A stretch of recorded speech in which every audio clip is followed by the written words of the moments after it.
ਸਤਿ ਸ਼੍ਰੀ ਅਕਾਲ ਜੀ, ਸਾਰਿਆਂ ਦਾ ਸਵਾਗਤ ਪੰਜਾਬ ਪ੍ਰਦੇਸ਼ ਲਾਈਵ ਪ੍ਰੋਗਰਾਮ ਮੈਂ ਕਵਿਤਾ ਸਿੰਘ ਸਟੱਡੀ ਵੀਜ਼ਾ ਐਕਸਪਰਟ ਨੂੰ ਲੈ ਕੇ ਹਾਜ਼ਰ ਜੀ। ਤੇ ਸ਼ਾਮ ਦਾ ਸਾਡਾ ਇਹ ਸ਼ੋਅ ਜੀ ਸਾਡੇ ਸਾਰੇ ਦਰਸ਼ਕ ਸਾਡੇ ਸਾਰੇ ਵਿਦਿਆਰਥੀ ਜਿਹੜੇ ਬਾਹਰ ਵਿਦੇਸ਼ਾਂ ਦੇ ਵਿੱਚ ਜਾਣਾ ਚਾਹੁੰਦੇ ਨੇ ਹਾਜ਼ਰ ਹਾਂ ਜੀ। ਬਿਨਾਂ ਦੇਰੀ ਦੇ ਪ੍ਰੋਗਰਾਮ ਦੀ ਸ਼ੁਰੂਆਤ ਕਰ ਲੈਂਦੇ ਆ ਤੇ ਤੁਹਾਡੇ ਫੋਨਸ ਦਾ ਹਮੇਸ਼ਾ ਸਾਨੂੰ ਇੰਤਜ਼ਾਰ ਰਿਹਾ ਜੀ। ਆਪਣੀ ਪ੍ਰੋਫਾਈਲ ਸਾਂਝੀਆਂ ਕਰ ਸਕਦੇ ਹੋ ਜਿੰਨੇ ਵੀ ਸਾਡੇ ਦਰਸ਼ਕ ਜਿੰਨੇ ਵੀ ਸਾਡੇ ਵਿਦਿਆਰਥੀ, ਚਾਹੇ ਕੈਨੇਡਾ ਜਾਣਾ ਜੀ, ਚਾਹੇ ਯੂਕੇ ਜਾਣਾ ਤੇ ਚਾਹੇ ਤੁਸੀਂ ਆਸਟ੍ਰੇਲੀਆ ਜਾਣਾ ਚਾਹੁੰਦੇ ਹੋ।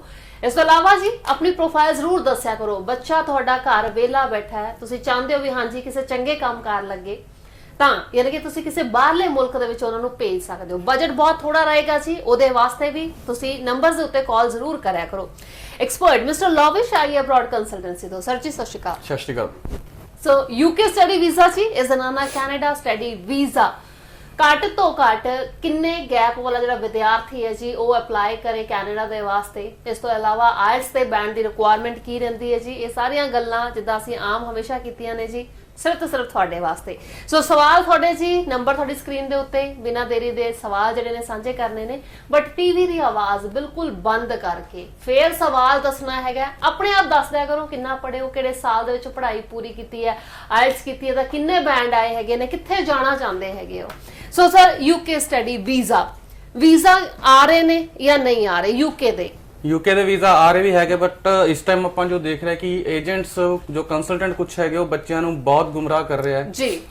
ਕੁਝ ਸਾਡੇ ਕੋਲ ਕੇਸਿਸ ਆਏ ਆ ਜੋ ਬੱਚੇ ਰਿਜੈਕਟ ਹੋਇਆ ਫੰਡਸ ਕਰਕੇ ਯੂਕੇ ਦੇ ਪੈਕੇਜ ਵਿੱਚ ਬੱਚਾ ਜਾ ਰਿਹਾ ਹੈ, ਕੰਸਲਟੈਂਟ ਉਹਨਾਂ ਦੇ ਫੰਡ ਸ਼ੋ ਕਰ ਰਿਹਾ ਜੋ ਕਿ ਬਹੁਤ ਗਲਤ ਹੈ। ਜੇਕਰ ਮੈਂ ਤੁਹਾਨੂੰ ਯਾਦ ਦਵਾਦਾ ਸਨ 2013 ਦੇ ਵਿੱਚ ਵੀ ਬੱਚੇ ਕੁਝ ਅਰੈਸਟ ਹੋਏ ਸੀਗੇ ਜਾਲੀ ਫੰਡਾਂ ਕਰਕੇ। ਤੇ ਜਦੋਂ ਵੀ ਤੁਸੀਂ ਆਪਣੀ ਯੂਕੇ ਵਾਸਤੇ ਫਾਈਲ ਅਪਲਾਈ ਕਰਨੀ ਹੈ ਜੈਨੂਇਨ ਪ੍ਰੋਫਾਈਲ ਰੱਖੋ, ਜੈਨੂਇਨ ਫੰਡਸ ਰੱਖੋ, ਕਦੇ ਵੀ ਪੈਕੇਜ ਵੱਲ ਏਜੰਟ ਵੱਲ ਨਾ ਜਾਓ ਜੀ। ਤੇ ਕਾਲਰ ਵੀ ਸਾਡੇ ਨਾਲ ਜੀ। ਹੈਲੋ ਹਾਂ ਸਤਿ ਸ਼੍ਰੀ ਅਕਾਲ ਜੀ, ਕੌਣ ਬੋਲ ਰਹੇ ਹੋ ਸਰ? मैं चमकौर सिंह बोल रहा हूँ। हाँ जी सर जी सवाल पूछो।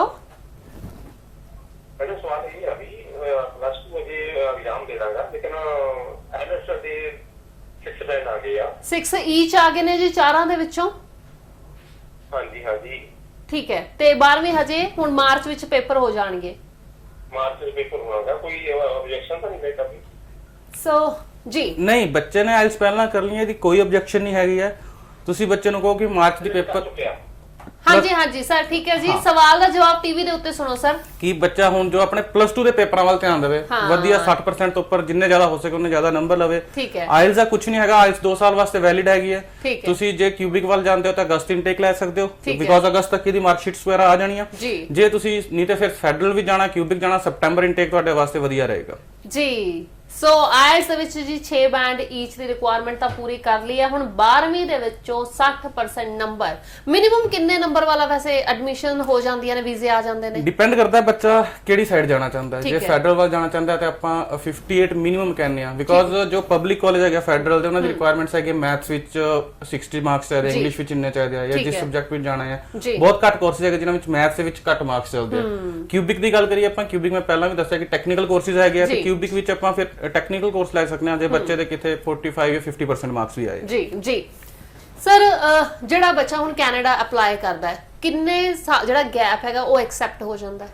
ਗੈਪ ਆਪਾਂ ਕਹੀਏ ਜਿਹੜਾ 1.5 ਸਾਲ ਦਾ ਮੈਕਸਿਮਮ ਚੱਲਦਾ ਜੇ ਬੱਚੇ ਕੋਲ ਕੋਈ ਜਸਟੀਫਿਕੇਸ਼ਨ ਨਹੀਂ ਹੈਗੀ ਆ। ਅੱਛਾ, ਉਹ ਚੀਜ਼ ਨੂੰ ਕੰਸੀਡਰ ਕਰੇਗੀ ਐਮਬੈਸੀ। ਜਿੱਦਾਂ ਆਪਾਂ ਕਹਿੰਨੇ ਕਿ ਕੀ ਕੀਤਾ ਹੈ, ਆਇਲਸ ਦੀ ਤਿਆਰੀ ਕਰ ਰਿਹਾ ਸੀਗਾ ਮੈਂ ਜਾਂ ਮੈਂ ਪਲਾਨ ਕਰ ਰਿਹਾ ਸੀ, ਉਹ ਜੋ ਹੈਗਾ ਜਿਹਦੇ ਸਾਡੇ ਕੋਲ ਕੋਈ ਪ੍ਰੋਪਰ ਜਸਟੀਫਿਕੇਸ਼ਨ ਨਹੀਂ ਹੈਗੀ ਆ ਉਹ ਮੈਕਸਿਮਮ 1.5 ਸਾਲ ਦਾ ਹੋਏਗਾ। ਜੇ ਬੱਚੇ ਨੇ ਇਸ ਸਾਲ ਮਈ ਵਿੱਚ ਕੀਤਾ ਹੈ ਨੈਕਸਟ ਸਪਟੈਂਬਰ ਇਨਟੇਕ ਤੱਕ ਉਹ ਅਪਲਾਈ ਕਰ ਸਕਦਾ ਵਿਦਆਊਟ ਜਸਟੀਫਿਕੇਸ਼ਨ। ਠੀਕ ਹੈ ਜੀ। ਆਫਟਰ ਦੈਟ ਫਿਰ ਸਾਨੂੰ ਦੱਸਣਾ ਪੈਂਦਾ ਕਿ ਬੱਚੇ ਨੇ ਕੀ ਕੀਤਾ। ਜੇਕਰ ਜੌਬ ਕੀਤੀ ਹੈ ਤਾਂ ਉਹਦੇ ਜੌਬ ਦੇ ਪ੍ਰੂਫ ਵਗੈਰਾ ਜਾਂ ਕੋਈ ਸਰਟੀਫਿਕੇਟ ਕੋਰਸ ਕੀਤਾ, ਡਿਪਲੋਮਾ ਕੀਤਾ, ਉਹ ਸਾਰਾ ਕੁਝ ਸਾਨੂੰ ਸ਼ੋ ਕਰਨਾ ਪੈਂਦਾ। ਫਿਰ ਦੇਖਿਆ ਜਾਏਗਾ ਵੀ ਹਾਂਜੀ 4 ਸਾਲ ਦਾ ਗੈਪ ਹੈ ਜਾਂ 5 ਸਾਲ ਦਾ ਹੈਗਾ, ਕਿੰਨੇ ਕਿ ਤੱਕ ਅਪਲਾਈ ਕਰਨ ਦੀ ਜ਼ਰੂਰਤ ਹੈ? ਕਿਊਬਿਕ ਦੀ ਆਪਾਂ ਗੱਲ ਕਰੀਏ, ਕਿਊਬਿਕ ਚ ਆਪਾਂ 9 ਸਾਲ ਤੱਕ ਦਾ ਵੀਜ਼ਾ ਲਿਆ ਹੈ। ਅੱਛਾ, ਜੋ 5 ਸਾਲ ਦੇ ਗੈਪ ਵਾਲੇ ਵੀਜ਼ਾ ਲਿਆ ਜਿਨ੍ਹਾਂ ਕੋਲ ਜਸਟੀਫਿਕੇਸ਼ਨ ਸੀਗੀ।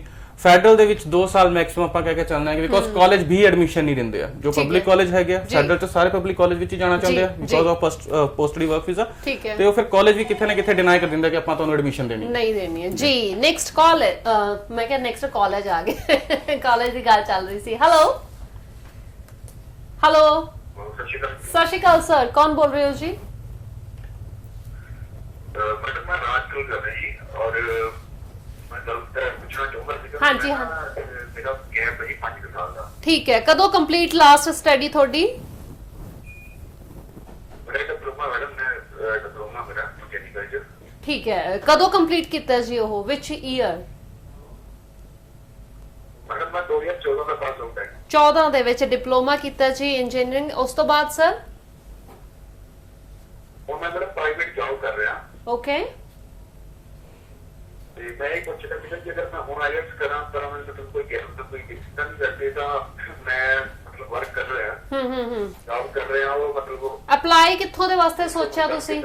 ਕਿਹੜੀ ਕੰਟਰੀ, ਕਿਹੜੀ ਕੰਟਰੀ ਦੇ ਵਾਸਤੇ ਪੁੱਛ ਰਹੇ ਹੋ? ਇਹ ਪੁੱਛ ਰਹੀ ਹਾਂ ਆਸਟ੍ਰੇਲੀਆ ਸਰ?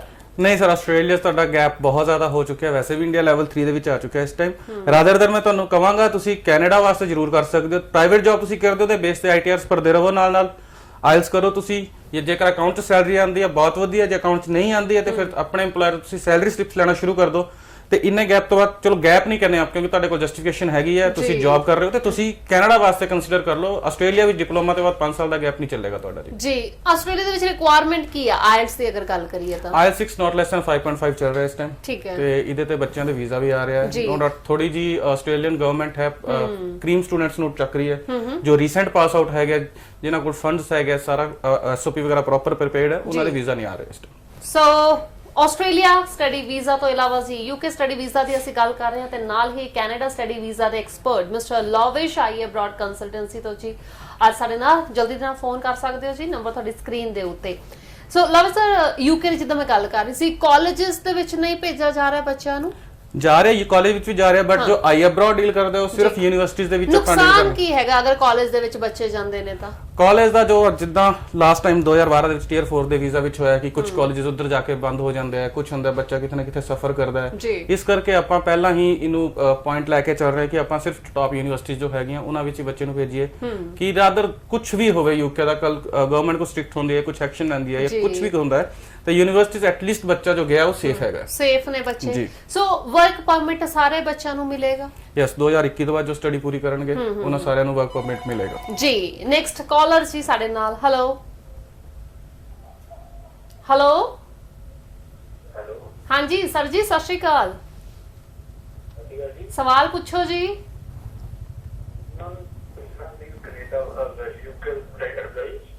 ਹਾਂਜੀ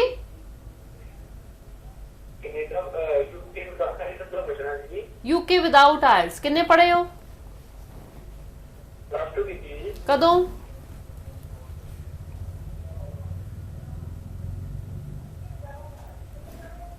ਜੀ UK ਸਟੱਡੀ ਵੀਜ਼ਾ ਸਰ, ਫਿਰ ਤੋਂ ਸਵਾਲ ਆਇਆ ਹੈਗਾ ਸਾਡੇ ਦਰਸ਼ਕਾਂ ਦਾ। ਖੈਰ ਬੱਚਾ ਪੂਰੀ ਆਪਣੀ ਪ੍ਰੋਫਾਈਲ ਦੱਸ ਨਹੀਂ ਸਕਿਆ, ਬਟ UK ਬਹੁਤ ਸਿੰਪਲ ਹੈਗਾ। +2 ਦੇ ਤੁਸੀਂ ਵਿਦਆਊਟ ਆਇਲਸ ਜਾਣਾ, ਇੰਗਲਿਸ਼ ਦੇ ਮਾਰਕਸ ਦੇਖ ਲਓ। ਮਾਸਟਰਸ ਕੀਤੀ ਹੈ, ਬੈਚਲਰਸ ਕੀਤੀ ਹੈ, ਮਾਰਕਸ ਤੁਹਾਡੇ ਹਮੇਸ਼ਾ ਇੰਗਲਿਸ਼ ਤੇ ਹੀ ਦੇਖੇ ਜਾਣੇ ਆ।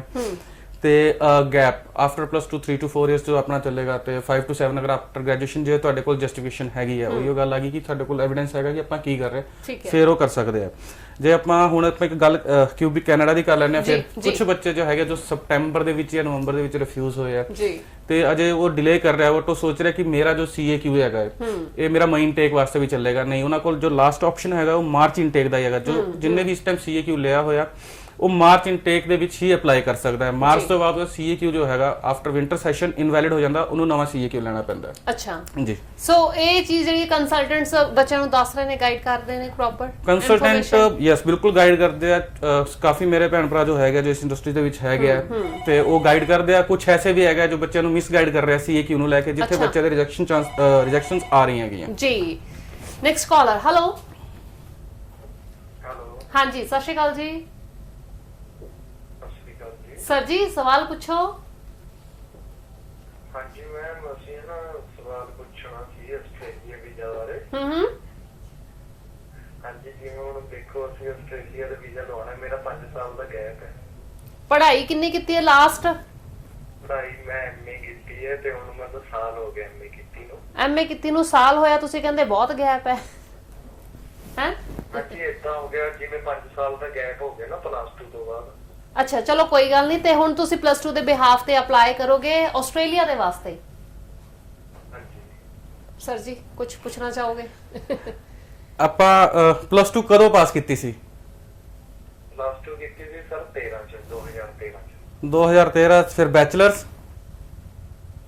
ਹਾਂਜੀ। ਬੈਚਲਰ ਕਦੋਂ ਕੀਤੀ ਆਪਾਂ? BA ਕਦੋਂ ਕੀਤੀ ਹੈ? ਇਹ BA ਕੀਤੀ ਹੈ ਸਰ ਦੇਖੋ ਮੈਂ ਲਗਾਤਾਰ ਕਿਤੇ ਜਿਵੇਂ ਦੇਖੋ ਹੁਣ ਸਾਲ ਹੋ ਗਏ ਮੈਨੂੰ ਐਮਏ 5 ਸਾਲ ਹੋ ਗਏ 3 ਸਾਲ ਦੀ ਬੀਏ 2 ਸਾਲ ਦੀ ਐਮਏ ਕੀਤੀ ਸੀ ਮੈਂ। ਠੀਕ ਹੈ, ਤੇ ਹੁਣ ਤੁਸੀਂ ਆਸਟ੍ਰੇਲੀਆ ਕਿੱਥੇ ਜਾਣਾ? ਆਇਲਸ ਕੀਤੀ ਹੈ? ਨਹੀਂ ਸਰ ਅਜੇ ਕੁਝ ਨਹੀਂ ਕੀਤਾ, ਉਹੀ ਤੁਹਾਨੂੰ ਪੁੱਛਣਾ ਸੀ ਕਿਵੇਂ ਲੱਗੇਗਾ ਬਿਜ਼ਨਸ। ਬਹੁਤ ਪਹਿਲਾਂ ਆਇਲਸ ਕਰ ਲਓ, ਬਿਕੋਜ਼ ਤੁਹਾਡੀ ਆਲਰੇਡੀ ਮਾਸਟਰਸ ਹੈਗੀ ਹੈ ਤੇ ਸਾਨੂੰ ਆਇਲਸ ਦਾ ਸਕੋਰ ਦੇਖਣਾ ਪੈਣਾ ਪਹਿਲਾਂ, ਤੁਸੀਂ ਆਇਲਸ ਕੀ ਅਚੀਵ ਕਰਦੇ ਹੋ, ਬਿਕੋਜ਼ ਆਫਟਰ ਮਾਸਟਰਸ ਤੁਹਾਨੂੰ ਆਇਲਸ ਕਾਫੀ ਜ਼ਿਆਦਾ ਚਾਹੀਦੀ ਹੈ ਔਰ ਤੁਹਾਡੇ ਮਾਰਕਸ ਵਗੈਰਾ ਵੀ ਦੇਖਣੇ ਪੈਣੇ। 18 ਤੁਸੀਂ ਪਾਸ ਆਊਟ 1 ਸਾਲ ਦਾ ਹੋ ਗਿਆ, ਤੇ ਜੇਕਰ ਤੁਸੀਂ ਨਾਲ ਜੌਬ ਕਰ ਰਹੇ ਹੋ, yes you are eligible for Australia, but IELTS ਕਰ ਲਓ ਇੱਕ ਵਾਰ। ਆਇਲਸ ਦੇ ਸਕੋਰ ਤੇ ਹੀ ਸਾਡਾ ਕੁਝ ਡਿਸੀਜਨ ਹੋ ਸਕਦਾ ਹੈ, ਇਦਾਂ ਵਿਦਆਊਟ ਆਇਲਸ ਆਪਾਂ ਕੁਝ ਨਹੀਂ ਕਹਿ ਸਕਦੇ ਤੁਹਾਨੂੰ। ਜੀ ਅੱਛਾ, ਬੱਚਿਆਂ ਨੇ ਦੇਖੋ ਮਾਸਟਰਸ ਤੱਕ ਕੰਪਲੀਟ ਕੀਤੀਆਂ ਹੁੰਦੀਆਂ ਨੇ, ਉਸ ਤੋਂ ਬਾਅਦ ਵੀ ਵੀਜ਼ਾ ਆਉਣ ਦੇ ਚਾਂਸਸ ਹੁੰਦੇ ਨੇ? ਆਉਂਦੇ ਬਿਲਕੁਲ, ਆਫਟਰ ਮਾਸਟਰ ਸਾਡੇ ਬਥੇਰੇ ਵੀਜ਼ਾ ਆਏ, ਇਸ ਸਪਟੈਂਬਰ ਦੇ ਵਿੱਚ ਵੀ ਕਾਫੀ ਵੀਜ਼ਾ ਆਏ। Next caller. Hello hello sir ji, ਸਤਿ ਸ਼੍ਰੀ ਅਕਾਲ। ਸਤਿ ਸ਼੍ਰੀ ਅਕਾਲ ਜੀ। ਹਾਂਜੀ ਸਰ, ਸਵਾਲ ਪੁੱਛੋ ਜੀ। ਸਵਾਲ ਪੁੱਛੋ ਜੀ। ਮੈਡਮ ਇਹ ਪੁੱਛਣਾ ਵੀ ਜੇ ਬਾਹਰੋਂ ਕੋਈ ਬੱਚਾ ਸਪਾਂਸਰ ਭੇਜਦਾ। ਅੱਛਾ ਠੀਕ ਹੈ, ਠੀਕ ਹੈ। ਹਾਂਜੀ ਉਹਦਾ ਮਤਲਬ ਜੋ ਉਹਦੀ ਕਿੰਨਾ ਚਿਰ ਬਾਅਦ ਆਪਾਂ ਉਹਦੀ ਜਾ ਸਕਦੇ ਹਾਂ? ਤੁਹਾਡਾ ਬੱਚਾ ਕਿਹੜੀ ਜਗ੍ਹਾ ਹੈਗਾ?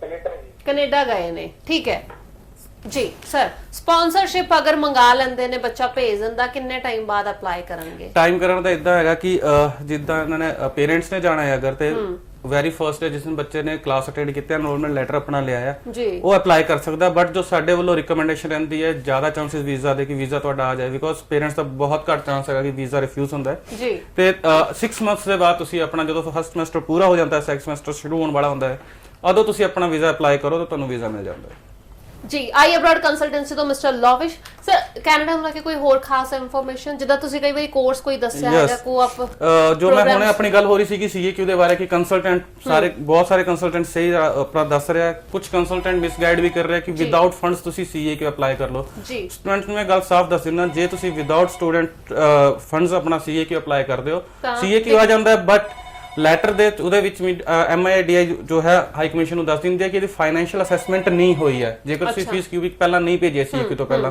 ਉਹ ਕਿਤੇ ਨਾ ਕਿਤੇ ਤੁਹਾਡੀ ਪ੍ਰੋਫਾਈਲ ਨੂੰ ਫਾਈਨੈਂਸ਼ੀਅਲੀ ਵੀਕ ਕਰ ਦਿੰਦਾ ਹੈ। ਠੀਕ ਹੈ। ਨੈਕਸਟ ਕਾਲਰ, ਮਾਫੀ ਚਾਹਾਂਗੇ ਜੇ ਡਿਸਕਨੈਕਟ ਹੋ ਗਏ ਨੇ। ਫੰਡਸ ਨੂੰ ਲੈ ਕੇ ਇੱਕ SDS ਹੋ ਗਿਆ, ਇੱਕ ਨਾਨ SDS ਦੇ ਵਾਸਤੇ ਫੰਡਸ ਚਾਹੀਦੇ ਨੇ ਬੱਚਿਆਂ ਨੂੰ? ਨਾਨ SDS ਦੇ ਵਾਸਤੇ ਫੰਡਸ ਹੈ। ਮੈਂ ਇਦਾਂ ਵੀ ਦੇਖਿਆ ਕਿ ਕੁਝ ਕੰਸਲਟੈਂਟ ਜੋ ਹੈਗੇ ਆ, ਬੱਚੇ ਦਾ 2 ਸਾਲ ਦਾ ਕੋਰਸ ਹੈ, 1 ਸਾਲ ਦੀ ਫੀਸ ਭਰਵਾ ਰਿਹਾ, ਜੋ ਜਨਰਲ ਕੈਟਾਗਰੀ ਹੈ 6 not less than 5.5, ਤੇ 1 ਸਾਲ ਦੀ ਫੀਸ ਪਲੱਸ GST ਦੇ ਨਾਲ ਫਾਈਲ ਲਗਾ ਰਿਹਾ। ਉਹ ਬੱਚਿਆਂ ਨੂੰ ਫਾਈਨੈਂਸ਼ੀਅਲ ਦਾ ਰੀਜ਼ਨ ਆ ਰਿਹਾ ਕਿ ਬਿਨਾਂ ਕੰਮ ਕੀਤੇ ਉਹ ਆਪਣੀ ਉਧਰ ਖਰਚਾ ਨਹੀਂ ਕੱਢ ਸਕਦਾ, ਫੀਸ ਕਰਕੇ ਹੀ ਉਹ ਸ਼ਾਇਦ ਯਾਨੀ ਕਿ 2 ਸਾਲ ਦੀ ਫੀਸ ਭਰਨ? ਨਹੀਂ, 2 ਸਾਲ ਦੀ ਨਹੀਂ, 1 ਸਾਲ ਦੀ ਤੁਸੀਂ ਫੀਸ ਭਰਨੀ ਹੈ, ਬਾਕੀ ਜੋ ਤੁਹਾਡਾ ਅਗਲੇ ਸਾਲ ਦਾ ਲਿਵਿੰਗ ਕਾਸਟ ਹੈਗਾ ਤੇ ਜੋ ਰੈਸਟ ਫੀਸ ਹੈਗੀ ਹੈ, ਐਟਲੀਸਟ ਉਹਨੂੰ ਤੁਸੀਂ ਫੰਡਿੰਗ ਦੇ ਤੌਰ ਤੇ ਨਾਲ ਜ਼ਰੂਰ ਸ਼ੋ ਕਰੋ ਜਦੋਂ ਆਪਾਂ ਜਨਰਲ ਕੈਟਾਗਰੀ ਦੇ ਵਿੱਚ ਫਾਈਲ ਲਗਾ ਰਹੇ ਹਾਂ ਜੀ। ਸੋ ਫੰਡਸ ਨੂੰ ਲੈ ਕੇ ਕੋਈ ਵੀ ਸਵਾਲ ਜੀ ਕੈਨੇਡਾ ਤਾਂ ਤੁਸੀਂ ਜ਼ਰੂਰ ਡਿਸਕਸ ਕਰ ਸਕਦੇ ਹੋ। ਅੱਛਾ, ਸਪਾਊਸ ਦੇ ਵੀ ਬੜੇ ਕੁਐਰੀਜ਼ ਆਉਂਦੀਆਂ ਨੇ, ਬੜੇ ਸਵਾਲ ਹੁੰਦੇ ਨੇ ਵੀ ਕੈਨੇਡਾ ਇੱਕ ਮੇਨ ਐਪਲੀਕੈਂਟ ਜਿਹੜਾ ਉਹ ਤਾਂ ਜਾ ਰਿਹਾ, ਵੀ ਸਪਾਊਸ ਨਾਲ ਜਾਏਗਾ ਜਾਂ ਨਹੀਂ? ਸਪਾਊਸ ਨਾਲ ਐਜ਼ ਅ ਵਿਜ਼ਿਟਰ ਅਪਲਾਈ ਕਰ ਸਕਦਾ ਹੈ, ਉਹਦੇ ਵਿੱਚ ਕੋਈ ਦੋ ਰਾਏ ਨਹੀਂ ਹੈ, ਬਟ ਜੋ ਰਿਕਮੈਂਡੇਸ਼ਨ ਸਾਡੀ ਹੈਗੀ, ਸਪਾਊਸ ਜਿਸ ਦਿਨ ਆਪਣਾ ਉਧਰ ਜਾ ਕੇ ਮੇਨ ਐਪਲੀਕੈਂਟ ਸਟੱਡੀ ਕਰ ਰਿਹਾ, very first day enrolment letter ਲੈ ਰਿਹਾ, ਉਸ ਤੋਂ ਬਾਅਦ ਸਪਾਊਸ ਆਪਣਾ ਓਪਨ ਵਰਕ ਪਰਮਿਟ ਅਪਲਾਈ ਕਰਦੇ, ਜੋ ਸਭ ਤੋਂ ਵਧੀਆ ਹੈ। ਜ਼ਿਆਦਾ ਬੈਨੀਫਿਟ ਮਿਲੇਗਾ। ਉਧਰ ਜਾ ਕੇ ਉਹਨੂੰ ਕਿਸੇ ਲਾਇਰ ਨੂੰ ਪੈਸੇ ਨਹੀਂ ਦੇਣੇ ਕਿ ਮੇਰਾ ਵਿਜ਼ਿਟਰ ਵੀਜ਼ਾ ਤੋਂ ਤੂੰ ਵਰਕ ਪਰਮਿਟ ਕਨਵਰਟ ਕਰਵਾ ਦੇ, ਇਧਰੋਂ ਹੀ ਵਰਕ ਪਰਮਿਟ ਮਿਲ ਜਾਂਦਾ ਜੀ। Next caller. Hello hello hello ਜੀ, ਮਾਫੀ ਚਾਹਾਂਗੇ, ਤੁਸੀਂ ਦੁਬਾਰਾ ਜ਼ਰੂਰ ਕਾਲ ਕਰੋ ਜੀ। ਜਿਹੜੇ ਵੀ ਸਾਡੇ ਦਰਸ਼ਕ ਜਦੋਂ ਫੋਨ ਕਰਦੇ ਨੇ ਜੀ, ਇਨ ਕੇਸ ਅਗਰ ਕਈ ਵਾਰ ਤੁਹਾਡਾ ਫੋਨ ਅਗਰ ਨਹੀਂ ਚੁੱਕਿਆ ਜਾ ਰਿਹਾ ਇੱਥੇ, ਤਾਂ ਤੁਹਾਨੂੰ ਦੁਬਾਰਾ ਤੋਂ ਕਾਲ ਬੈਕ ਜਿਹੜੀ ਜੀ ਕੀਤੀ ਜਾਏਗੀ ਆਈ ਅਬਰਾਡ ਕੰਸਲਟੈਂਸੀ ਦੇ ਵੱਲੋਂ। ਸਰ, UK ਸਟੱਡੀ ਵੀਜ਼ਾ, ਕੋਈ ਇਨਫੋਰਮੇਸ਼ਨ ਉਹਦੇ ਬਾਰੇ? UK ਦੇ ਵਾਸਤੇ ਇਸ ਟਾਈਮ ਬਹੁਤ ਵਧੀਆ ਆਪਸ਼ਨ ਹੈਗਾ, ਫੈਬਰੂਰੀ ਦੇ ਵਿੱਚ ਬੱਚਾ ਅਪਲਾਈ ਕਰ ਸਕਦਾ ਹੈ। ਬੱਚੇ ਮੈਂ ਵੀ ਇਹ ਦੇਖ ਰਿਹਾ ਕਿ ਬੱਚੇ ਕਿਤੇ ਨਾ ਕਿਤੇ ਜੇ ਸੋਚੀ ਜਾ ਰਹੇ UK ਜਾਣਾ ਹੈ। UK ਦੀ ਪ੍ਰਾਇਮਰੀ ਆਪਾਂ ਇੱਕ ਰਿਕੁਆਇਰਮੈਂਟ ਦੱਸਦੇ ਕਿ ਇੰਗਲਿਸ਼ ਵਿੱਚ ਤੁਹਾਡੇ 60 ਨੰਬਰ ਚਾਹੀਦੇ ਆ, ਮਿਨੀਮਮ ਜੋ ਹੈਗਾ 60 ਤੁਹਾਨੂੰ ਵੀਜ਼ਾ ਦੇ ਵਾਸਤੇ ਚਾਹੀਦੇ। ਬਟ ਅੱਛਾ, ਬੋਰਡ ਵੀ ਮੈਟਰ ਕਰਦਾ ਵੀ ਕਿਹੜੇ ਬੋਰਡ ਤੋਂ ਹੋਏਗਾ? ਜੇ CBSE ICSE ਬੋਰਡ ਤੋਂ ਹੈਗਾ ਤਾਂ 60% ਮਾਰਕਸ ਚਾਹੀਦੇ ਆ, ਜੇਕਰ ਕਿਤੇ ਸਟੇਟ ਬੋਰਡ ਤੋਂ ਹੈਗਾ ਜਾਂ ਤਾਂ ਫਿਰ ਉਹਨੂੰ 65% ਮਾਰਕਸ ਚਾਹੀਦੇ ਆ। ਸੋ ਫਿਰ 65% ਚਾਹੀਦੇ ਹੋਣਗੇ। ਹਾਂਜੀ। ਹੈਲੋ ਹੈਲੋ ਹਾਂਜੀ ਸਰ ਜੀ, ਸਤਿ ਸ਼੍ਰੀ ਅਕਾਲ। ਹਾਂਜੀ ਮੈਮ, ਮੈਂ ਨਾ ਇੱਕ ਗੱਲ ਪੁੱਛਣੀ ਸੀ ਸਭ ਤੋਂ। ਹਾਂਜੀ ਸਰ। ਜੀ ਮੈਂ ਨਾ 6 ਬੈਂਡ ਲਏ ਆ।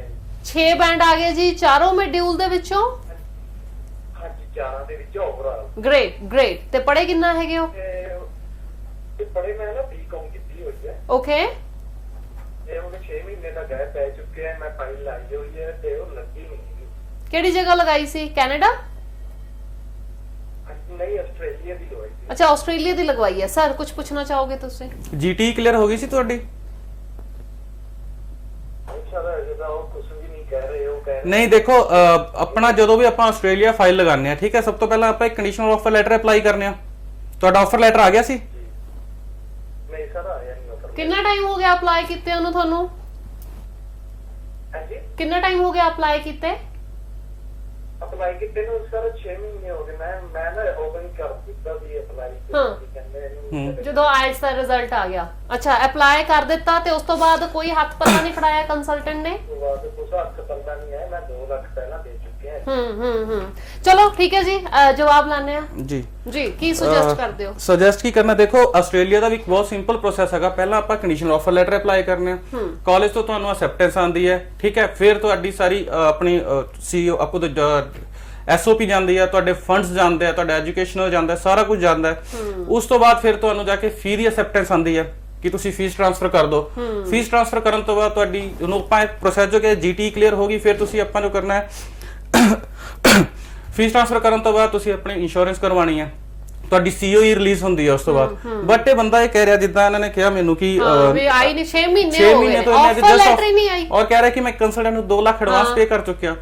ਇਨਫੈਕਟ ਜਦੋਂ ਤੱਕ ਤੁਹਾਨੂੰ ਕਾਲਜ ਤੋਂ ਅਸੈਪਟੈਂਸ ਨਹੀਂ ਆ ਰਹੀ ਹੈ, ਇੱਕ ਆਫਰ ਲੈਟਰ ਨਹੀਂ ਆ ਰਹੀ ਹੈ, ਕੰਡੀਸ਼ਨਲ ਤੁਸੀਂ ਕੰਸਲਟੈਂਟ ਨੂੰ ਪੈਸੇ ਦੇਣ ਦਾ, ਚਲੋ ਪ੍ਰੋਸੈਸਿੰਗ ਫੀਸ ਹਰ ਕੰਸਲਟੈਂਟ ਦੀ ਹੁੰਦੀ ਹੈ ਥੋੜੀ ਬਹੁਤ, 10 15 20 30 ਹਜ਼ਾਰ ਇਸ ਮੈਂ ਐਗਰੀ ਕਰਨਾ ਕਿ ਕੰਸਲਟੈਂਟ ਵੀ ਮਿਹਨਤ ਕਰ ਰਿਹਾ, ਆਪਣਾ ਫਾਈਲਿੰਗ ਕਰ ਰਿਹਾ, ਉਹਦਾ ਸਰ ਡਾਕੂਮੈਂਟਸ ਪ੍ਰੈਪਰੇਸ਼ਨ ਕਰ ਰਿਹਾ, ਪਰ ਇਹਨੇ ਪੈਸੇ ਫੰਡਸ ਦੇ ਨਾਮ ਤੇ ਲੈਣੇ ਜਾਂ ਫੀਸ ਕਿਸੇ ਵੀ ਨਾਮ ਤੇ ਲੈਣੇ, ਬਟ ਬਹੁਤ ਵੱਡਾ ਅਮਾਉਂਟ ਹੈ। ਇੰਨਾ ਜ਼ਿਆਦਾ ਅਮਾਉਂਟ ਕਦੇ ਵੀ ਲੈਟਰ ਆਉਣ ਤੋਂ ਪਹਿਲਾਂ ਨਹੀਂ ਕੰਸਲਟੈਂਟ ਨੂੰ ਦੇਣਾ ਚਾਹੀਦਾ ਜੀ। ਇੱਕ ਵਾਰ ਤੁਸੀਂ ਕੰਸਲਟੈਂਟ ਨਾਲ ਗੱਲ ਕਰ ਲਓ, ਉਹੀ ਤੁਹਾਨੂੰ ਵਧੀਆ ਗਾਈਡ ਕਰੇਗਾ ਇਹਦੇ ਬਾਰੇ ਕਿ ਕੀ ਪ੍ਰੋਸੈਸ ਚੱਲ ਰਿਹਾ ਤੁਹਾਡਾ ਜੀ। ਸੋ ਨਾਰਮਲੀ ਜਿਹੜਾ ਹੈਗਾ ਆਫਰ ਲੈਟਰ ਆਸਟ੍ਰੇਲੀਆ ਕਿੰਨੇ ਟਾਈਮ ਦੇ ਵਿੱਚ, ਯਾਨੀ ਅਗਰ ਆਈ ਬ੍ਰੌਡ ਦੇ ਕੋਲੇ ਅਸੀਂ ਵਿਜ਼ਿਟ ਕਰਦੇ ਹਾਂ ਤਾਂ ਤੁਸੀਂ ਕਿੰਨੀ ਹੈਲਪ ਕਰਦੇ ਹੋ ਬੱਚਿਆਂ ਦੀ? ਇਟ ਡਿਪੈਂਡਸ, ਕਿਉਂਕਿ ਆਪਾਂ ਲੈਵਲ 1 ਦੇ ਵਿੱਚ ਹੀ ਹਮੇਸ਼ਾ ਡੀਲ ਕਰਨੇ ਆ। ਲੈਵਲ 1 ਦੀ ਜੋ ਯੂਨੀਵਰਸਿਟੀਜ਼ ਹੈਗੀਆਂ, it will take 45 to 60 days ਜੀ, 1.5 ਤੋਂ 2 ਮਹੀਨੇ ਸਾਡੇ ਕੋਲੋਂ ਵੀ ਲੱਗ ਜਾਂਦੇ ਆ ਤੁਹਾਡਾ ਫਸਟ ਅਸੈਪਟੈਂਸ ਆਉਣ ਦੇ, ਜਦੋਂ ਆਪਾਂ ਜੀਟੀ ਵਾਸਤੇ ਡਾਕੂਮੈਂਟਸ ਕਰਨੇ ਆ ਸਾਰੇ। ਸੋ ਸਰ ਆਸਟ੍ਰੇਲੀਆ ਦੀ ਮਿਨੀਮਮ ਕੀ ਰਿਕੁਆਇਰਮੈਂਟ ਹੈ? 5.5 ਤੁਸੀਂ ਕਿ ਮਾਫ ਕਰਨਾ, ਪਹਿਲਾਂ ਵੀ ਤੁਸੀਂ 6 ਆਪਾਂ ਹੁਣ ਇਸ ਟਾਈਮ ਜੋ ਹੈਗਾ, ਬਿਕੋਜ਼ ਇੰਡੀਆ ਲੈਵਲ 3 ਚ ਗਿਆ ਥੋੜਾ ਤੇ ਜ਼ਿਆਦਾ ਕ੍ਰੀਮ ਸਟੂਡੈਂਟਸ ਨੂੰ ਚੱਕ ਰਿਹਾ, ਇਸ ਕਰਕੇ ਆਪਾਂ 6 +2 ਵਾਲਿਆਂ ਦੀ ਰਿਕੁਆਇਰਮੈਂਟ ਹੈ। ਯੈਸ, +2 ਰੀਸੈਂਟ ਪਾਸ ਆਊਟ ਜੀ। ਤੇ ਜਿਹੜੇ ਹਾਇਰ ਐਜੂਕੇਸ਼ਨ ਵਾਲੇ ਹੋਣਗੇ, ਡਿਗਰੀ ਵਾਲੇ ਨੇ, 6 ਬੈਚਲਰ ਤੋਂ 6.5 ਲੈ ਰਹੇ ਜੀ। ਸੋ 6.5 ਕਿਉਂਕਿ ਉਹਨਾਂ ਨੇ ਕਿਹਾ ਸੀ ਵੀ ਮੇਰੇ 6 ਈਚ ਆਏ ਹੋਏ ਨੇ, ਵੀਜ਼ਾ ਆਉਣ ਦੇ ਚਾਂਸਸ ਨੇ। ਯੈਸ, 6 ਈਚ ਤੇ ਵੀ ਹੈਗੇ ਆ, ਬਟ ਡਿਪੈਂਡਸ ਉਹਨਾਂ ਦੇ ਮਾਰਕਸ ਕਿੰਨੇ ਹੈਗੇ। ਜੇ 6 ਈਚ ਹੈਗੇ ਆ, ਮਾਰਕਸ ਤੁਹਾਡੇ 45% ਹੈਗੇ, 50% ਹੈਗੇ, ਫਿਰ ਘੱਟ ਚਾਂਸਸ ਹੈਗੇ ਆ ਤੁਹਾਡੇ ਜੋ ਵੀਜ਼ਾ ਆਉਣ ਦੇ ਜੀ। Next caller. ਹੈਲੋ ਹੈਲੋ, ਹਾਂਜੀ ਮੈਡਮ ਸਤਿ ਸ਼੍ਰੀ ਅਕਾਲ। ਸਵਾਲ ਪੁੱਛੋ ਜੀ ਜ਼ੋਰ ਦੇ ਨਾਲ, ਤੇ ਨਾਲੇ ਟੀਵੀ ਦੀ ਆਵਾਜ਼ ਬੰਦ ਕਰਕੇ।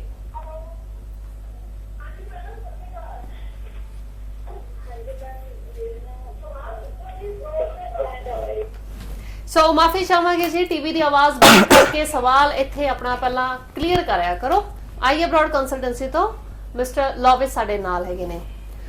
ਸਰ ਯੂਕੇ ਹੋ ਗਿਆ, ਕੈਨੇਡਾ, ਹਰ ਕੰਟਰੀ ਦੇ ਵਾਸਤੇ ਅਲੱਗ-ਅਲੱਗ ਰਿਕੁਆਇਰਮੈਂਟ, ਬੱਚੇ ਕੰਪਲੀਟ ਕਰ ਪਾਉਂਦੇ ਨੇ ਜਾਂ ਫੰਡਸ ਨੂੰ ਲੈ ਕੇ ਕਿਤੇ ਨਾ ਕਿਤੇ ਦਿੱਕਤ ਆ ਰਹੀ ਹੈ? ਨਹੀਂ, ਇਦਾਂ ਨਹੀਂ ਹੈਗਾ। ਬੱਚੇ ਅੱਜਕੱਲ ਇੰਨੇ ਅਵੇਅਰ ਹੈਗੇ ਆ, ਜੋ ਸਾਡੇ ਕੋਲ ਸਟੂਡੈਂਟਸ ਆਉਂਦੇ ਆ ਕਿ ਮੈਂ ਕਿਹੜੀ ਕੰਟਰੀ ਜਾਣਾ ਹੈ ਜਾਂ ਮੈਂ ਉਹਦੇ ਵਾਸਤੇ ਕਿੰਨੀ ਫੰਡਿੰਗ ਦੀ ਰਿਕੁਆਇਰਮੈਂਟ ਹੈ। ਆਬਵੀਅਸਲੀ ਇੱਕ ਬੱਚੇ ਦਾ ਜੇ ਬਜਟ 4 ਲੱਖ ਦੇ ਆਸ-ਪਾਸ ਹੈਗਾ ਤਾਂ ਉਹਨੂੰ ਆਪਾਂ ਯੂਰਪ ਕਹਿੰਦੇ ਆ, ਠੀਕ ਹੈ, ਵਿਦਆਊਟ ਆਇਲਸ ਹੈਗਾ, ਬਜਟ ਦੇਖਿਆ ਜਾਂਦਾ ਸਭ ਕੁਝ। ਆਸਟ੍ਰੇਲੀਆ ਸਾਨੂੰ ਤਾਂ 13 ਤੋਂ 14 ਲੱਖ ਦਾ ਖਰਚਾ ਆਣਾ, ਕੈਨੇਡਾ 12 13 ਲੱਖ ਇੰਨਾ ਖਰਚਾ ਆ ਜਾਂਦਾ, ਯੂਕੇ ਵਿੱਚ 8-9 ਲੱਖ ਦਾ ਤੁਹਾਡਾ ਖਰਚਾ ਆਉਂਦਾ।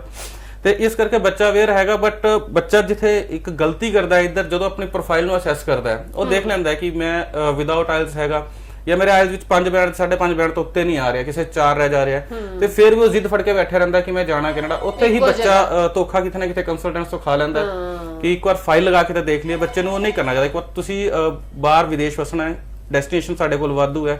ਕੈਨੇਡਾ ਵਾਸਤੇ ਅਜੇ ਐਲੀਜੀਬਲ ਨਹੀਂ ਹੋ ਤੁਸੀਂ, ਅਦਰ ਕੰਟਰੀਜ਼ ਪੜ੍ਹ ਕੇ ਫਿਰ ਤੁਸੀਂ ਕੈਨੇਡਾ ਵਾਸਤੇ ਵੀ ਅਪਲਾਈ ਕਰ ਸਕਦੇ ਹੋ। ਆਪਸ਼ਨ ਵਾਧੂ, ਇੱਕ ਵਾਰ ਪ੍ਰੋਫਾਈਲ ਲੈ ਕੇ ਵਿਜ਼ਿਟ ਕਰੋ ਤੁਸੀਂ, ਐਗਜ਼ੈਕਟਲੀ ਤੁਹਾਨੂੰ ਦੱਸਿਆ ਜਾਏਗਾ ਕਿ ਤੁਹਾਡੀ ਪ੍ਰੋਫਾਈਲ ਕਿੱਥੇ ਕਿੱਥੇ ਵੈਲਿਡ ਹੈਗੀ ਹੈ ਜੀ। Hello hello ma'am. ਹਾਂਜੀ ਸਤਿ ਸ਼੍ਰੀ ਅਕਾਲ ਜੀ। ਸਤਿ ਸ਼੍ਰੀ ਅਕਾਲ।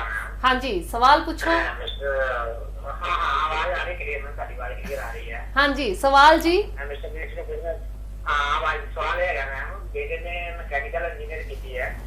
ਕਦੋਂ ਕੀਤੀ ਹੈ ਸਰ? ਵਿੱਚੋਂ ਉਹਦਾ ਮਤਲਬ ਲਾਸਟ ਮੇਜ ਜੂਨ ਚ ਖਤਮ ਹੋ ਗਈ ਹੈ, ਬਟ ਉਹਦੀ ਇੱਕ ਚੱਕਰੀ ਸੀਗੀ ਜੋ ਦਸੰਬਰ 23 ਨੂੰ ਉਹਦਾ ਐਗਜ਼ਾਮ ਹੈਗਾ ਹੈ, ਠੀਕ ਹੈ ਜੀ, ਤੇ ਉਸ ਤੋਂ ਬਾਅਦ ਉਹਦੀ ਜਨਵਰੀ ਫਰਵਰੀ ਚ ਉਹਨੂੰ ਡਿਗਰੀ ਮਿਲ ਜਾਏਗੀ। ਠੀਕ ਹੈ ਜੀ। ਆਈਲੈਟਸ ਉਹਨੇ ਕਰ ਲਈ ਆ, ਉਹਦੇ 6 ਸੀਟ ਆ ਗਏ ਨੇ, ਮਤਲਬ ਪੂਰਾ ਮੋਡਿਊਲ ਚ ਠੀਕ 4 ਬੈਂਡ ਆ ਗਏ ਨੇ। ਠੀਕ ਹੈ ਜੀ, ਬਹੁਤ ਵਧੀਆ। ਤੇ ਭੇਜਣਾ ਕਿੱਥੇ ਹੈ ਹੁਣ ਸਰ ਉਹਨਾਂ ਨੂੰ?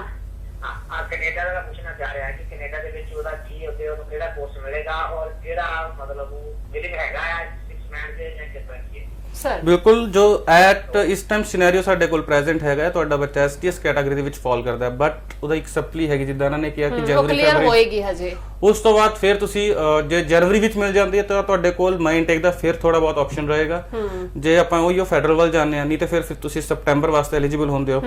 ਅਗਰ ਤੁਸੀਂ ਕਿਊਬਿਕ ਵੱਲ ਕਰਦੇ ਹੋ ਤਾਂ ਕੰਡੀਸ਼ਨਲ ਬੇਸਿਸ ਤੇ ਤੁਹਾਡੀ ਕਿਊਬਿਕ ਵਿੱਚ ਆਪਾਂ ਸੀਟ ਤੁਹਾਨੂੰ ਮਾਈ ਇਨਟੇਕ ਦਵਾ ਸਕਦੇ ਹਾਂ ਇਸ ਟਾਈਮ ਵੀ, ਕਿ ਤੁਸੀਂ ਐਟਲੀਸਟ ਆਪਣਾ ਬਾਕੀ ਪ੍ਰੋਸੈਸ ਉਸ ਟਾਈਮ ਚਲਾ ਲਓ, ਬਟ ਸਪਲੀ ਕਲੀਅਰ ਹੋਣਾ ਬਹੁਤ ਜ਼ਰੂਰੀ ਹੈ ਜਦੋਂ ਆਪਾਂ ਐਮਬੈਸੀ ਨੇ ਫਾਈਲ ਲਗਾਣੀ ਹੈ। ਤੇ ਆਪਸ਼ਨ ਤੁਹਾਡੇ ਕੋਲ ਕਿਊਬਿਕ ਜੇ ਆਪਾਂ ਜਾਈਏ ਮਈ ਅਗਸਤ ਦਾ ਵੀ ਹੈਗਾ। ਜੇ ਤੁਸੀਂ ਫੈਡਰਲ ਵੱਲ ਜਾਣਾ ਹੈ ਫਿਰ ਡਿਗਰੀ ਮਿਲਣ ਤੇ ਤੁਹਾਡੀ ਡਿਗਰੀ ਕਦੋਂ ਮਿਲਦੀ ਹੈ, ਫਿਰ ਤੁਹਾਨੂੰ ਜੋ ਉਸ ਟਾਈਮ ਕਾਲਜ ਮਈ ਬੈਚ ਓਪਨ ਹੋਇਆ ਮਈ ਵੀ ਮਿਲ ਸਕਦਾ ਹੈ ਜੀ, ਤੇ ਨਹੀਂ ਤਾਂ ਫਿਰ ਸਪਟੈਂਬਰ ਤੁਹਾਡੇ ਵਾਸਤੇ ਓਪਨ ਹੋਏਗਾ ਜੀ। Next caller. ਹੈਲੋ ਹਾਂਜੀ, ਸਤਿ ਸ਼੍ਰੀ ਅਕਾਲ। ਸਤਿ ਸ਼੍ਰੀ ਅਕਾਲ ਮੈਮ। ਹਾਂਜੀ, ਸਵਾਲ ਪੁੱਛੋ। ਮੈਮ ਸਵਾਲ ਹੈਗਾ ਵੀ ਮੈਂ 2013 ਦੇ ਵਿੱਚ ਡਿਪਲੋਮਾ ਪਾਸ ਆਊਟ ਹੋਣਾ। ਓਕੇ, ਠੀਕ ਹੈ। ਪੋਲੀਟੈਕਨਿਕ ਹੂੰ ਤੇ ਮੈਮ 6.5 ਮੇਰੇ ਆਈਨੀ ਵਿੱਚ ਆਇਲ ਦੇ ਵਿੱਚ। Great, okay. 2016 ਫੈਬ ਦੇ ਵਿੱਚ ਮੈਂ ਮੈਮ ਜੌਬ ਕਰ ਰਿਹਾ ਸੀ ਰਾਈਟ, 16 to this day। ਠੀਕ ਹੈ, ਟਿਲ ਟੁਡੇ, ਓਕੇ। ਮੈਮ मैंने अप्लाई कर सकता कि मेरा 2013 अप्रैल टू 16 2016 ਦੇ ਸਾਥ ਗੈਪ ਸੀ ਕਦੋਂ ਬਿਟਵੀਨ ਕੰਸੀਡਰ ਤਾਂ ਨਹੀਂ ਕਰ ਸਕਦੇ ਕੈਨੇਡਾ। ਤੁਸੀਂ ਡਿਪਲੋਮਾ ਕਾਦੇ ਵਿੱਚ ਕੀਤਾ ਹੈ? ਤੁਹਾਡੇ ਸਬਜੈਕਟ ਕੀ ਸੀਗੇ? ਸਰ ਮੈਂ ਮੈਕੈਨੀਕਲ ਇੰਜੀਨੀਅਰਿੰਗ ਕੀਤੀ। ਓਕੇ, ਮੈਕੈਨੀਕਲ ਦੇ ਵਿੱਚ ਕੀਤਾ। ਤੇ ਤੁਹਾਡੇ ਜੋ ਆਇਲ 6.5 ਹੈਗੇ ਤੇ ਕਿਸੇ ਚ 6 ਤੋਂ ਘੱਟ ਹੈਗੇ ਆ? ਨਹੀਂ ਸਰ। ਓਕੇ, ਤੇ ਆਪਾਂ 2013 ਤੋਂ 2016 ਦੇ ਵਿੱਚ ਕੀ ਕੀਤਾ ਹੈ? ਸਰ ਉਹਦੇ ਵਿੱਚ ਮੈਂ ਕੀ ਕੰਪੀਟੀਟਿਵ ਐਗਜ਼ਾਮ ਮੈਨੂੰ ਪ੍ਰੇਪੇਅਰ ਕਰਕੇ ਉਹਨਾਂ ਦੇ ਐਗਜ਼ਾਮ ਕਰ ਦਿੱਤੇ। ਓਕੇ, ਮਤਲਬ ਤੁਸੀਂ ਆਪਣੇ ਸਪਲੀਸ ਦੇ ਐਗਜ਼ਾਮ ਦਿੱਤੇ ਆ? ਕੀ ਕਹਿ ਰਹੇ ਸਰ? ਮੈਂ ਕੰਪੀਟੀਟਿਵ ਐਗਜ਼ਾਮ ਸਰ ਦੇ ਓਕੇ, ਕੰਪੀਟੀਟਿਵ ਐਗਜ਼ਾਮਸ ਤੁਸੀਂ ਦਿੱਤੇ ਆ। ਦੇਖੋ, ਤੁਸੀਂ ਡਿਪਲੋਮਾ ਮੈਕੈਨੀਕਲ ਦੇ ਵਿੱਚ ਕੀਤਾ, ਤੁਹਾਡੇ ਬਹੁਤ ਵਧੀਆ ਚਾਂਸਸ ਹੈਗੇ ਕਿਊਬਿਕ ਦੇ ਵਿੱਚ ਜਾਣਾ। ਮੈਕਰੋਟ੍ਰੋਨਿਕਸ ਦਾ ਕੋਰਸ ਹੈਗਾ, ਇੰਡਸਟਰੀਅਲ ਡਰਾਫਟਿੰਗ ਦਾ, ਮੈਕੈਨੀਕਲ, ਆਟੋਮੋਬਾਈਲ ਮੈਕੈਨੀਕਲਸ, ਮੇਰੇ ਕੋਲ ਟੈਕਨੀਕਲ ਕਾਲਜ ਇੰਸਟੀਟਿਊਸ਼ਨਸ ਹੈਗੇ ਆ ਤੇ ਕੋਰਸਿਸ ਹੈਗੇ ਆ। 13 ਤੋਂ 16 ਦੇ ਵਿੱਚ ਜੋ ਤੁਸੀਂ ਕਹਿ ਰਹੇ ਕੰਪੀਟੀਟਿਵ ਐਗਜ਼ਾਮਸ ਦਾ ਤੁਸੀਂ ਪ੍ਰੈਪਰੇਸ਼ਨ ਕੀਤੀ ਹੈ, ਇਸ ਕਰਕੇ ਤੁਹਾਡਾ ਉਹ ਤੁਸੀਂ ਗੈਪ ਕੰਸੀਡਰ ਕਰ ਰਹੇ ਹੋ। ਨਹੀਂ, ਉਹ ਤੁਹਾਡਾ ਕੁਝ ਨਹੀਂ ਹੈ। ਐਸਓਪੀ ਦੇ ਵਿੱਚ ਇੱਕ ਵਾਰ ਪ੍ਰੋਪਰਲੀ ਮੈਂਸ਼ਨ ਹੋ ਜਾਏ, ਵੀਜ਼ਾ ਆਫਿਸਰ ਨੂੰ ਆਪਾਂ ਪ੍ਰੋਫਾਈਲ ਪ੍ਰੈਜ਼ੈਂਟ ਕਰਨੀ ਹੈ, ਇੰਟੈਂਸ਼ਨਸ ਤੁਹਾਡੀਆਂ, ਤੁਸੀਂ ਕੈਨੇਡਾ ਕਿਉਂ ਆਣਾ ਚਾਹੁੰਦੇ ਹੋ, ਠੀਕ ਹੈ, ਉਹ ਐਸਓਪੀ ਚ ਮੈਂਸ਼ਨ ਹੋ ਜਾਏਗਾ। ਬਹੁਤ ਵਧੀਆ ਗੱਲ ਹੈ ਕਿ 16 ਤੋਂ ਬਾਅਦ ਤੁਸੀਂ ਅਜੇ ਟਿਲ ਵਰਕਿੰਗ ਡੇਟ ਹੋ ਤੇ ਤੁਸੀਂ ਇਸ ਪ੍ਰੋਫਾਈਲ ਤੇ ਵੀਜ਼ਾ ਲਗਾ ਸਕਦੇ ਹੋ, ਔਰ ਬਹੁਤ ਵਧੀਆ ਚਾਂਸਸ ਹੈਗੇ ਕਿ ਤੁਹਾਡਾ ਵੀਜ਼ਾ ਆ ਜਾਏਗਾ ਜੀ। Next caller. ਹੈਲੋ ਹਾਂਜੀ, ਸਤਿ ਸ਼੍ਰੀ ਅਕਾਲ ਜੀ। ਹਾਂਜੀ ਸਰ, ਸਵਾਲ ਜੀ। ਸਰ ਜੀ, ਸਵਾਲ ਪੁੱਛੋ। ਹੈਲੋ ਸਰ ਜੀ, ਸਵਾਲ ਪੁੱਛੋ ਜੀ। ਹਾਂਜੀ, ਸਤਿ ਸ਼੍ਰੀ ਅਕਾਲ ਜੀ। ਸੋ ਮਾਫੀ ਚਾਹਾਂਗੇ ਜੀ, ਮਿਸਟਰ ਲਵਿਸ਼ ਆਈ ਅਬਰਾਡ ਕੰਸਲਟੈਂਸੀ ਤੋਂ ਸਾਡੇ ਨਾਲ ਨੇ ਜੀ, ਤੇ ਕੈਨੇਡਾ ਪ੍ਰਦੇਸ਼ ਇਹ ਲਾਈਵ ਪ੍ਰੋਗਰਾਮ ਹੈ। ਜਲਦੀ ਦੇ ਨਾਲ ਸਵਾਲ ਦੱਸਿਆ ਕਰੋ ਜਦੋਂ ਤੁਹਾਨੂੰ ਪੁੱਛੀਏ ਕਿ ਹਾਂਜੀ ਸਰ ਜੀ ਸਵਾਲ, ਤਾਂ ਯਾਨੀ ਕਿ ਸਵਾਲ ਦੱਸੋ। ਸੋ ਯੂਕੇ ਸਰ, ਜਿਹੜੇ ਬੱਚੇ ਆਇਲਟਸ ਕੀਤੀ ਹੋਈ ਹੈ, ਘੱਟ ਬੈਂਡ ਨੇ, ਆਇਲਟਸ ਐਂਡ ਪੀਟੀਈ, ਇਸ ਚੀਜ਼ ਦਾ ਫਾਇਦਾ ਮਿਲਦਾ ਬੱਚਿਆਂ ਨੂੰ? ਯੈਸ, ਵਿਦ ਆਇਲਸ ਵੀ ਬੱਚਾ ਜੋ ਹੈ ਯੂਕੇ ਵਿੱਚ ਅਪਲਾਈ ਕਰ ਸਕਦਾ ਹੈ। ਉਹ ਆਪਣਾ ਜੇਕਰ +2 ਪਾਸ ਹੈਗਾ ਤੇ 6 not less than 5.5 ਤੇ ਕਰ ਸਕਦਾ ਹੈ। ਜੇ ਬੈਚਲਰ ਹੈਗਾ 6.5 not less than 5.5। ਉਧਰ ਫਿਰ ਥੋੜੇ ਜੋ ਇੰਗਲਿਸ਼ ਦੇ ਮਾਰਕਸ ਹੈਗੇ ਉਹਨੂੰ ਮਾੜੀ ਜੀ ਲੀਵਰੇਜ ਮਿਲ ਜਾਂਦੀ ਹੈ ਜੇ ਯੂਨੀਵਰਸਿਟੀ ਦੇ ਨੇ ਯੂਕੇ ਦੇ ਵਿੱਚ ਅਪਲਾਈ ਕਰਨਾ ਹੈ। ਜੀ ਜੀ। Next caller. ਹੈਲੋ ਹਾਂਜੀ, ਸਤਿ ਸ਼੍ਰੀ ਅਕਾਲ ਜੀ। मैं सर ये बोल रहा था कि जब यूके के आफ्टर यूके कनाडा मूव हो सकते हैं या नहीं? ਸਰ ਬਿਲਕੁਲ, ਕੈਨੇਡਾ ਤੁਸੀਂ ਮੂਵ ਹੋ ਸਕਦੇ ਹੋ, ਬਟ ਉਸ ਟਾਈਮ ਕੈਨੇਡਾ ਦੀ ਕੀ ਰਿਕੁਆਇਰਮੈਂਟ ਹੈ, ਤੁਸੀਂ ਕਿਸ ਪਰਪਸ ਨਾਲ ਮੂਵ ਹੋਣਾ ਹੈ। ਇੱਕ ਤਾਂ ਇਹ ਕਿ ਆਪਾਂ ਯੂਕੇ ਤੇ ਸਟੱਡੀ ਕਰ ਲਈ ਹੈ ਕੋਈ, ਫਰਦਰ ਹਾਇਰ ਸਟੱਡੀ ਵਾਸਤੇ ਕੈਨੇਡਾ ਜਾਣਾ, ਯਸ ਡੋਰਸ ਆਰ ਓਪਨ, ਤੁਸੀਂ ਕਰ ਸਕਦੇ ਹੋ। ਜਾਂ ਫਿਰ ਤੁਸੀਂ ਯੂਕੇ ਵਿੱਚ ਜਿੱਦਾਂ ਪੋਸਟ ਸਟੱਡੀ ਵਰਕ ਪਰਮਿਟ ਲੈ ਲਿਆ ਆਪਣਾ, ਉਸ ਦੌਰਾਨ ਤੁਸੀਂ ਪ੍ਰੋਪਰ ਆਪਣੀ ਫੀਲਡ ਦੇ ਵਿੱਚ ਐਕਸਪੀਰੀਅੰਸ ਲਿਆ, ਟੈਕਸਿਸ ਭਰਿਆ, ਉਧਰ ਇਲੀਗਲ ਐਕਟੀਵਿਟੀ ਨਹੀਂ ਕੀਤੀ ਹੈ ਜੀ, ਐਂਡ ਯੂ ਤੁਸੀਂ ਕੁਆਲੀਫਾਈ ਕਰ ਜਾਂਦੇ ਹੋ ਕੈਨੇਡਾ ਦੇ। ਉਸ ਟਾਈਮ ਜੋ ਪੁਆਇੰਟ ਸਿਸਟਮ ਹੈਗਾ, ਜੋ ਪੀਆਰ ਦੇ ਆਪਸ਼ਨਸ ਹੈਗੇ, ਤੁਸੀਂ ਪੀਆਰ ਤੇ ਵੀ ਮੂਵ ਹੋ ਸਕਦੇ ਹੋ ਜੀ। ਅਤੇ ਯੂਕੇ ਪੀਆਰ ਦੇ ਵੈਰੀ ਰੇਅਰ ਚਾਂਸਸ ਹੁੰਦੇ ਨੇ, ਡਾਊਟਫੁਲ ਜਿਹਾ ਰਹਿੰਦਾ ਬੱਚਾ ਵੀ ਪੀਆਰ ਨਹੀਂ। ਪੀਆਰ ਦਾ ਯੂਕੇ ਦਾ ਸਿਰਫ ਇਸ ਕਰਕੇ ਹੈ ਕਿ ਬੱਚਾ ਜਦੋਂ ਵੀ ਯੂਕੇ ਵਿੱਚ ਸਟੱਡੀ ਕਰਦਾ ਹੈ, ਜਿਸ ਫੀਲਡ ਦੀ ਉਹਨੇ ਸਟੱਡੀ ਕੀਤੀ ਉਸ ਫੀਲਡ ਵਿੱਚੋਂ ਜੌਬ ਬਹੁਤ ਰੇਅਰ ਚਾਂਸ ਹੈ। ਜ਼ਿਆਦਾ ਪੈਸੇ ਕਮਾਉਣ ਦੇ ਚੱਕਰ 'ਚ ਡਿਊਰਿੰਗ देयर ਸਟੱਡੀ ਬੱਚੇ ਇੱਧਰ ਉੱਧਰ ਕੰਮ ਕਰ ਲੈਂਦੇ ਆ ਜੋ ਦੀ ਫੀਲਡ ਤੋਂ ਰਿਲੇਟਡ ਨਹੀਂ ਹੈ। ਉਹ ਕਿਤੇ ਨਾ ਕਿਤੇ ਉਹਦਾ ਐਕਸਪੀਰੀਅੰਸ ਸਾਰਾ ਦੂਜੀ ਫੀਲਡ 'ਚ ਹੋ ਗਿਆ, ਉਹਦੇ ਪੁਆਇੰਟ ਸਾਰੇ ਖਤਮ ਹੋ ਜਾਂਦੇ ਗਲਤ ਹੋ ਜਾਂਦਾ ਹੈ। ਜੇ ਬੱਚਾ ਇੱਕ ਯੂਕੇ ਵਿੱਚ ਪੜ੍ਹ ਕੇ ਪੋਸਟ ਸਟੱਡੀ ਵਰਕ ਪਰਮਿਟ ਦੇ ਦੌਰਾਨ ਆਪਣੀ ਫੀਲਡ ਦੇ ਵਿੱਚ ਹੀ ਜੌਬ ਕਰੇ, ਉੱਧਰ ਆਪਣੀ ਪੋਜੀਸ਼ਨ ਹਾਇਰ ਕਰਦਾ ਰਹੇ, ਉਹਦਾ ਆਬਵੀਅਸਲੀ ਜਿਸ ਕੰਪਨੀ ਜੌਬ ਕਰ ਰਿਹਾ ਉਹਦਾ ਅੱਗੇ ਕਰੇਗੀ, ਉਹਨੂੰ ਹਮੇਸ਼ਾ ਵਰਕ ਪਰਮਿਟ ਤੱਕ ਐਕਸਟੈਂਡ ਕਰੇਗੀ, ਪੀਆਰ ਦੇ ਚਾਂਸਸ ਵੀ ਬਣ ਜਾਂਦੇ ਆ। ਜੀ ਹੈਲੋ ਹੈਲੋ ਹਾਂਜੀ ਮੈਡਮ ਸਤਿ ਸ਼੍ਰੀ ਅਕਾਲ ਜੀ। ਸਤਿ ਸ਼੍ਰੀ ਅਕਾਲ ਮੈਮ, ਅਸੀਂ ਪਠਾਨਕੋਟ ਤੋਂ ਬੋਲਦੇ ਪਏ ਹਾਂ। ਹਾਂਜੀ ਹਾਂਜੀ ਸਵਾਲ ਪੁੱਛੋ। ਹਾਂਜੀ ਮੈਮ, ਪੁੱਛਣਾ ਸੀਗਾ ਕਿ ਮੇਰੇ ਹਸਬੰਡ ਨੇ ਕੈਨੇਡਾ ਜਾਣਾ ਤੇ ਉਹਨਾਂ ਵਾਸਤੇ ਪੁੱਛਣਾ ਸਾਨੂੰ ਕੀ ਕੀ ਚਾਹੀਦਾ ਹੈ। ਪੜ੍ਹੇ ਕਿੰਨਾ ਨੇ ਉਹ? +2 ਕੀਤੀ ਹੋਈ ਹੈ ਮੈਡਮ ਉਹਨਾਂ ਨੇ। +2 ਕੀਤੀ ਹੈ ਜੀ, ਕਦੋਂ? ਮਤਲਬ ਕਿ ਕਿਹੜੇ ਸਾਲ? ਕਾਫੀ ਟਾਈਮ ਹੋ ਗਿਆ +2। ਨਹੀਂ ਕੋਈ ਆਈਡੀਆ ਤਾਂ ਹੋਏਗਾ ਨਾ। ਆਈਡੀਆ ਮਤਲਬ ਕਿ ਉਹਨਾਂ ਨੂੰ ਹੋ ਗਿਆ ਨਾ ਕਾਫੀ, ਮੈਨੂੰ ਇਸ ਟਾਈਮ ਤੁਹਾਡੇ ਹਸਬੰਡ ਕੀ ਕਰਦੇ ਆ? +2 ਕੀਤੇ ਨੇ। ਠੀਕ ਹੈ ਜੀ ਇਸ ਟਾਈਮ ਤੁਹਾਡੇ ਹਸਬੰਡ ਕੀ ਕਰ ਰਹੇ ਆ? ਹੈਲੋ ਹੈਲੋ ਹਾਂਜੀ ਸਰ, ਮੈਂ ਕਿਹਾ ਇਸ ਟਾਈਮ ਕੀ ਕਰਦੇ ਆ ਉਹ? ਇਸ ਟਾਈਮ ਸਰ ਉਹ ਪਠਾਨਕੋਟ ਚ ਕੰਪਨੀ ਲੱਗੀ ਹੋਈ ਹੈ। ਓਕੇ, ਜੌਬ ਕਰ ਰਹੇ ਆ। ਹਾਂਜੀ ਹਾਂਜੀ, ਕਿਹੜੀ ਫੀਲਡ ਦੇ ਵਿੱਚ?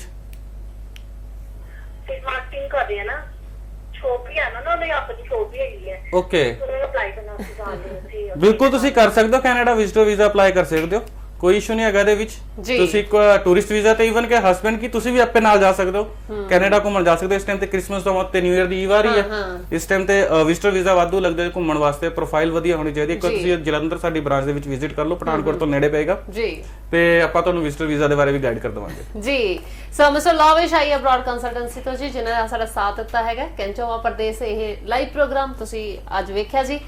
ਤੇ ਸਵਾਲ ਕਾਫੀ ਕੁਐਰੀਜ਼ ਜਿਹੜੀਆਂ ਆਈਆਂ ਨੇ ਜੀ, ਤੁਹਾਨੂੰ ਫੋਨ ਜ਼ਰੂਰ ਕੀਤਾ ਜਾਏਗਾ ਆਈ ਅਬਰਾਡ ਕੰਸਲਟੈਂਸੀ ਦੇ ਵੱਲੋਂ। ਸਰ ਬਹੁਤ ਬਹੁਤ ਸ਼ੁਕਰੀਆ ਜੀ, ਧੰਨਵਾਦ। ਤੇ ਇਸ ਦੇ ਨਾਲ ਹੀ ਜੀ ਹੁਣ ਮੈਨੂੰ ਵੀ ਦਿਓ ਇਜਾਜ਼ਤ, ਅਗਲੀ ਵਾਰ ਫਿਰ ਮੁਲਾਕਾਤ ਕਰਦੇ ਹਾਂ। ਆਪਣਾ ਖਿਆਲ ਰੱਖੋ, ਧੰਨਵਾਦ।